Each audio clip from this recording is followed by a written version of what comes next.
नमस्कार, स्वागत है आपका सत्या बंधु भारत न्यूज नेटवर्क टॉप 10 में और मैं हूं आपके साथ शालिनी। आइए बढ़ते हैं दिन भर की बड़ी खबरों की ओर।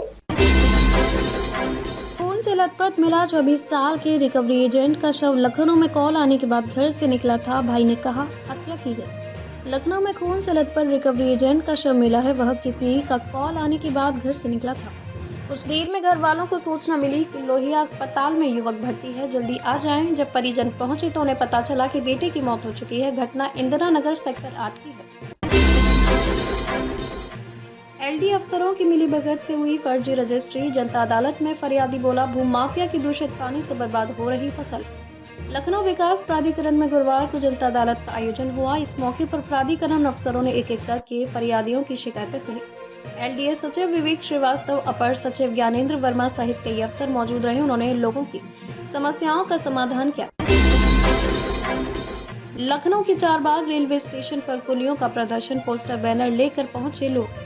बोले लखनऊ के चारबाग रेलवे स्टेशन पर कुलियों का प्रदर्शन, पोस्टर बैनर लेकर पहुंचे। बोले हमें भी नौकरी दें, बिना जरूरत बैटरी कार न चलाएं। लखनऊ के चारबाग रेलवे स्टेशन पर कुलियों ने प्रदर्शन किया। उनका कहना है कि आए दिन उन्हें परेशानी का सामना करना पड़ रहा है। कई साल से लगातार मुद्दा उठ रहा है, लेकिन कोई सुनवाई नहीं हो रही। प्रदर्शन राष्ट्रीय कुली मोर्चा के बैनर तले किया गया। ताजमहल पहुंचे डोनाल्ड ट्रंप के बेटे और उनकी पत्नी डायना। बेंच पर बैठकर वेनेसा ट्रंप संग खिंचवाई फोटो। पति पत्नी व्हाइट रेड आउटफिट में आई नजर। अमेरिकी राष्ट्रपति डोनाल्ड ट्रंप के बेटे डोनाल्ड ट्रंप जूनियर आज ताजमहल का दीदार करने आगरा आए। दोपहर 1:30 बजे विशेष विमान से खेरिया हवाई अड्डे पहुंचने के बाद वे अपनी पत्नी वेनेसा ट्रंप और दोस्तों के साथ होटल और अमर विलास ऑबरॉय में पहुंचे। यहाँ कुछ देर के लिए रुके और लंच किया। इसके बाद ताजमहल के लिए निकले। दवा कारोबारी को जमानत लेकिन जेल में ही रहेगा। आगरा में 1 करोड़ रिश्वत देने पर पकड़ा गया था। हाई कोर्ट से एक केस में राहत। आगरा में एसटीएफ को 1 करोड़ की रिश्वत की पेशकश करने वाले दवा कारोबारी हिमांशु अग्रवाल को हाई कोर्ट से जमानत मिल गई है, मगर वह जेल से बाहर नहीं आएगा। वह 45 दिनों से जेल में बंद है। आरोपी पर 3 केस दर्ज कराए जाएंगे।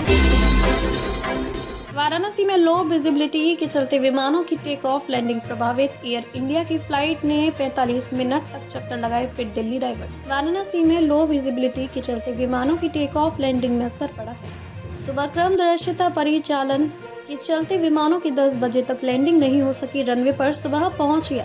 टेक ऑफ परिचालन दृश्यता लगभग 500 मीटर से कम थी, जिसके चलते 200 फीट से कम ऊंचाई पर विमान को रोका गया। दाल मंडी में ध्वस्तीकरण के विरोध उतरे बाशिंदों पर केस। वाराणसी में ईडीएम और फोर्स से नोकझोंक के बाद बीडीए का एक्शन, आज भी चलेगा हथौड़ा।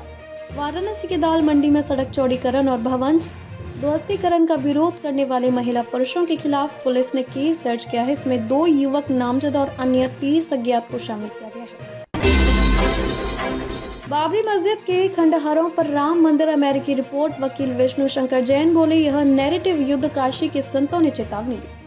अमेरिका की United state commission of international religious freedom ने 2025 की वार्षिक रिपोर्ट जारी की है। रिपोर्ट में बाबरी मस्जिद, पीएम नरेंद्र मोदी, अमित शाह सहित आरएसएस का जिक्र है। आरएसएस पर धार्मिक नीतियों से लेकर स्कूली किताबों को बदलने तक कई आरोप। कानपुर बस हादसा, बेटे का सिर कहां गया धड़, मां के पास मिला कटा पैर, लिए पूछ रही मेरा बच्चा कैसा है। लखनऊ आगरा एक्सप्रेस वे पर बस एक्सीडेंट में 5 साल के अनुराग की दर्दनाक मौत से सबको हिलाकर रख दिया है। एक्सीडेंट के बाद उसका धड़ तो मां के पैरों के करीब मिला, मगर सिर कहीं नहीं मिला।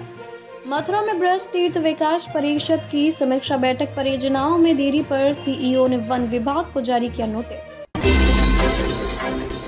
मथुरा में बुधवार को ब्रज तीर्थ विकास परिषद की जिला स्तरीय नियोजन एवं विकास समिति की बैठक परिषद सभागार में हुई।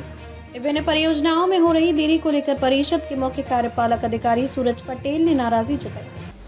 खबरों में अब तक के लिए बस इतना ही। फिर होगी आपसे मुलाकात, तब तक के लिए नमस्कार और देखते रहिए सत्या बंधु भारत न्यूज नेटवर्क टॉप 10। ऐसे ही लेटेस्ट अपडेट पाने के लिए हमारे चैनल को सब्सक्राइब करें और तुरंत नोटिफिकेशन पाने के लिए बेल आइकन दबाना ना भूलें। यदि आप हमें फेसबुक या इंस्टा के माध्यम से देख रहे हैं तो हमारे पेज को फॉलो जरूर करें। धन्यवाद।